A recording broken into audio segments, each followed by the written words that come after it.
एक सुपने दियां गल्लां दसदा जट उस वेले किहड़े जवाब करदा जांदा। वाह भाई वाह, क्या बात।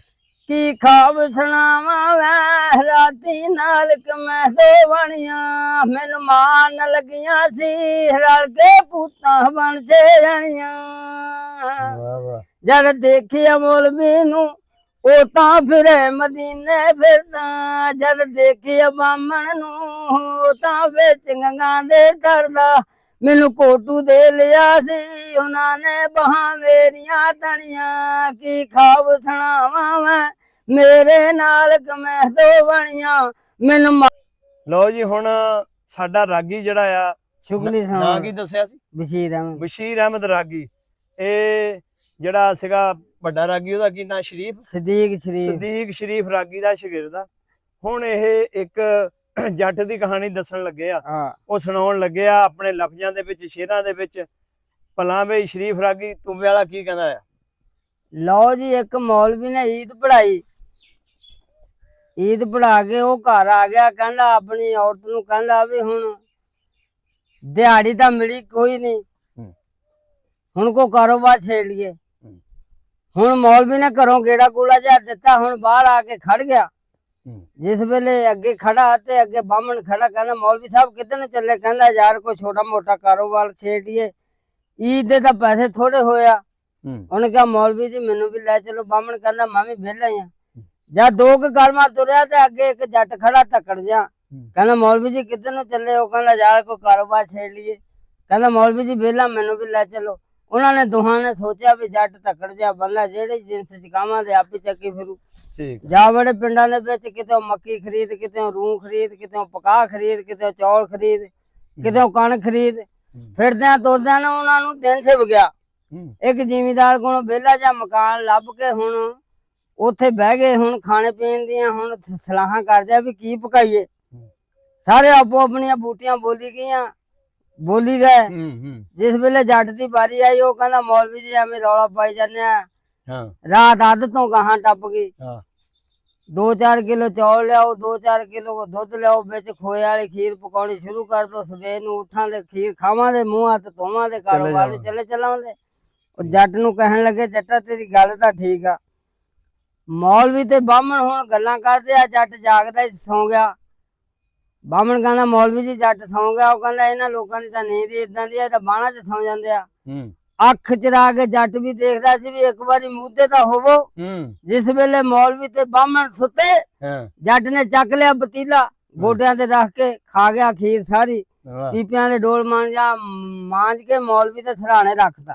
ਸਵੇਰ ਨੂੰ ਸੁਬਾਹ ਹੋਈ ਉੱਠੀ ਦੋ ਜਣੇ ਉੱਠੇ ਕਹਿੰਦੇ ਇੱਕ ਦੂਏ ਨੂੰ ਕਹਿਣ ਲੱਗੇ ਵੀ ਆਪੋ ਆਪਣਾ ਖਾਬ ਸੁਣਾਓ ਤੇ ਸਵੇਰ ਨੂੰ ਕਾਰੋਬਾਰ ਵਾਲਾ ਚੰਗਾ ਲੱਗੂ। ਮੌਲਵੀ ਕਹਿੰਦਾ ਮੈਂ ਮਦੀਨੇ ਦੀ ਸੈਰ ਕੀਤੀ ਮਦੀਨੇ ਦਾ ਰੌਜ਼ਾ ਦੇਖਿਆ। ਜਦ ਮੈਂ ਮੂੰਹ ਤੇ ਸਾਫਾ ਲੈਣ ਲੱਗਾ ਤਾਂ ਮੇਰੀ ਅੱਖ ਖੁੱਲ ਗਈ। ਬਾਹਮਣ ਕਹਿੰਦਾ ਖਾਬ ਤੇਰਾ ਵੀ ਚੰਗਾ ਮੌਲਵੀ ਮੇਰਾ ਸੁਣ। ਮੈਂ ਕਹਿੰਦਾ ਗੰਗਾ ਨੇ ਇਸ਼ਨਾਨ ਕੀਤੇ ਗੰਗਾ ਦੀਆਂ ਤਾਰੀਆਂ ਲਾਈਆਂ ਜਦ ਮੈਂ ਤਿਲਕ ਲਾਉਣ ਲੱਗਾ ਤਾਂ ਮੇਰੀ ਅੱਖ ਖੁੱਲ ਗਈ। ਉਹ ਜੱਟਾ ਤੂੰ ਸੁਣਾ। ਹੁਣ ਜੱਟ ਪਾਥਾ ਕਦੇ ਉਧਰ ਨੂੰ ਮਾਰਦਾ ਕਦੇ ਉਧਰ ਨੂੰ ਮਾਰਦਾ। ਕਹਿੰਦਾ ਮੌਲਵੀ ਜੀ ਮੈਨੂੰ ਤਾਂ ਖਾਬ ਭੈੜਾ ਹੀ ਆਇਆ। ਉਹ ਕਹਿੰਦਾ ਉੱਲੂ ਦਾ ਪੱਠਾ ਕਿਦਾਂ ਦਾ ਖਾਬ ਭੈੜਾ ਆਇਆ ਤੈਨੂੰ। ਲੈ ਮੌਲਵੀ ਜੀ ਸੁਣ ਲਓ ਫਿਰ ਜਦ ਤੁਸੀਂ ਸੌਂਗੇ 8-9 ਜਣੀਆਂ ਭੂਤਾਂ ਮੇਰੇ ਦੁਆਲੇ ਹੋ ਗਈਆਂ ਕਹਿੰਦੀਆਂ ਜੱਟਾ ਖੀਰ ਖਾ। ਮੌਲਵੀ ਜੀ ਕੁੱਟ ਕੇ ਮੈਨੂੰ 3 ਜਣੀਆਂ ਖੀਰ ਖਿਲਾ ਕੇ ਗਈਆਂ। ਇੱਕ ਸੁਪਨੇ ਦੀਆਂ ਗੱਲਾਂ ਦੱਸਦਾ ਜੱਟ ਉਸ ਵੇਲੇ ਕਿਹੜੇ ਜਵਾਬ ਕਰਦਾ ਜਾਂਦਾ। ਵਾਹ ਬਈ ਵਾਹ, ਕੀ ਬਾਤ। ਕੀ ਖਾਬ ਸੁਣਾਵਾ ਵੈ ਰਾਤੀ ਨਾਲਕ ਮੈਂ ਦੋ ਬਣੀਆਂ ਮੈਨੂੰ ਮਾਰਨ ਲੱਗੀਆਂ ਸੀ ਰਲ ਕੇ ਪੂਤਾਂ ਬਣ ਜੇ ਜਾਣੀਆਂ। ਜਦ ਦੇਖਿਆ ਮੌਲਵੀ ਨੂੰ ਉਹ ਤਾਂ ਫਿਰੇ ਮਦੀਨੇ ਫਿਰਦਾ ਜਦ ਦੇਖਿਆ ਬਾਹਮਣ ਨੂੰ ਉਹ ਤਾਂ ਵਿੱਚ ਗੰਗਾ ਦੇ ਤਰਦਾ ਮੈਨੂੰ ਕੋਟੂ ਦੇ ਲਿਆ ਸੀ ਉਹਨਾਂ ਨੇ ਬਹਾਂ ਮੇਰੀਆਂ ਤਣੀਆਂ। ਕੀ ਖਾਬ ਸੁਣਾਵਾ ਮੈਂ ਮੇਰੇ ਨਾਲ ਮੈਂ ਦੋ ਬਣੀਆਂ ਮੈਨੂੰ ਮਾਰਨ ਲੱਗੀਆਂ ਸੀ ਰਲ ਕੇ ਪੁੱਤਾਂ ਬਣ ਜੇ ਜਾਣੀਆਂ।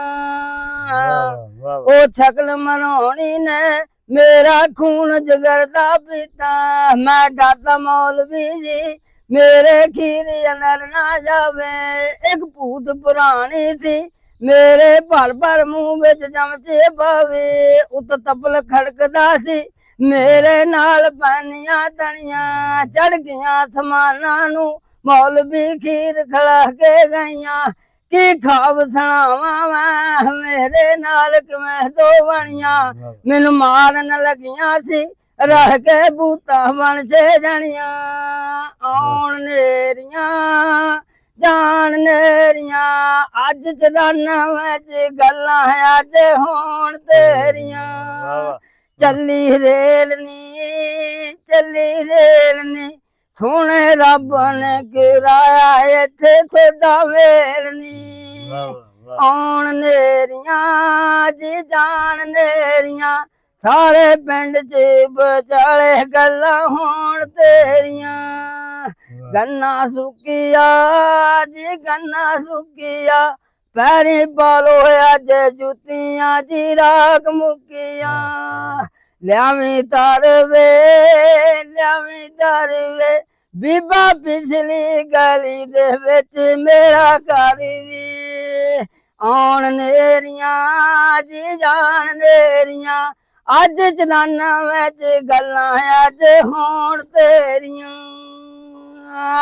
ਵਾਹ ਬਈ ਵਾਹ ਲੈ ਵੀ ਬਾਈ ਜੀ ਬਹੁਤ ਖੂਬ ਜੀ ਕਮਾਲਾਂ ਕਰਦੀਆਂ ਜੀ ਕਮਾਲਾਂ ਕਰਦੀਆਂ ਪਾਣੀ ਦਾ ਪਾਣੀ ਥੋੜਾ ਬਹੁਤ ਅੱਛੇ ਪਾਣੀ ਲਿਆ ਬਈ ਲਓ ਜੀ ਹੁਣ ਤੁਸੀਂ ਦੋ ਜੀ ਜਨਾਬ ਲਓ ਜੀ ਆਪਣਾ ਰਾਗੀ ਸਾਹਿਬ ਨੇ ਗਾਇਆ ਤੇ ਕੋਈ ਅਗਰ ਜ਼ਰੂਰਤ ਪਵੇ ਕਿਤੇ ਛੱਤ ਸਕਦੇ ਆ ਕੋਈ ਐਸੀ ਗੱਲ ਨਹੀਂ ਆ ਜਾਣਗੇ ਇਨਸ਼ਾਅੱਲਾ ਲੇਕਿਨ ਇਹ ਤਾਂ ਸ਼ੁਗਲ ਸੀਗਾ ਬਹੁਤ ਅੱਛਾ ਹੀਰਾ ਵਾਕਈ ਬਹੁਤ ਹੀਰੇ ਰੋਲ ਗਏ ਆ ਇਸ ਗੁਰਬਤ ਨੇ ਰੋਲਤੇ ਆ ਮਹਿੰਗਾਈ ਨੇ ਰੋਲਤੇ ਆ ਵਿਚਾਰੇ ਕੀ ਕਰਨ ਕਿੱਧਰ ਜਾਣ ਜ਼ਿਮੀਦਾਰ ਬੰਦੇ ਆਪਣਾ ਦਿਲ ਪਰਚਾ ਲੈਂਦੇ ਆ ਰਾਂਝਾ ਰਾਜੀ ਕਰ ਲੈਂਦੇ ਆ ਲਓ ਜੀ ਇਨਸ਼ਾਅੱਲਾ ਅਗਲੇ ਕਿਸ਼ਤ ਵਿੱਚ ਫੇਰ ਤੁਹਾਨੂੰ ਕਿਤੇ ਨਾ ਕਿਤੇ ਇਹਨਾਂ ਨੂੰ ਮਿਲਾਵਾਂਗੇ ਸੁਣਾਵਾਂਗੇ ਤੁਸੀਂ ਆਪਣੇ ਕਮੈਂਟਸ ਦੇ ਵਿੱਚ ਦੱਸਣਾ ਆਪਣੇ ਲਾਈਕ ਦੇ ਵਿੱਚ ਦੱਸਣਾ ਕਿ ਇਹਨਾਂ ਨੂੰ ਕਿੰਨੇ ਕੁ ਲਾਈਕ ਕਰਦੇ ਆ ਤੇ ਮਾੜੇ ਬੰਦੇ ਨੂੰ ਜ਼ਿਆਦਾ ਤੋਂ ਜ਼ਿਆਦਾ ਲਾਈਕ ਕਰਨਾ ਚਾਹੀਦਾ ਇਹ ਹੱਕ ਬਣਦਾ ਬਹੁਤ ਖੂਬ